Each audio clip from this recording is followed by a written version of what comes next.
Hi, ನನ್ನ ನಲ್ಮೆಯ ವಿದ್ಯಾರ್ಥಿಗಳೇ, ಈ ದಿನ 3 ಗಂಟೆಗೆ ದ್ವಿತೀಯ PUC ಪರೀಕ್ಷಾ ಫಲಿತಾಂಶ ಬರ್ತಾ ಇದೆ.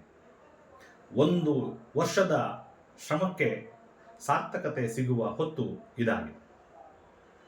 ನಿಮಗೆಲ್ಲರಿಗೂ ಶುಭವಾಗಲಿ, ಒಳ್ಳೆಯ ಫಲಿತಾಂಶ ಬರಲಿ ಎಂಬ ಆಶಯ ನನ್ನ.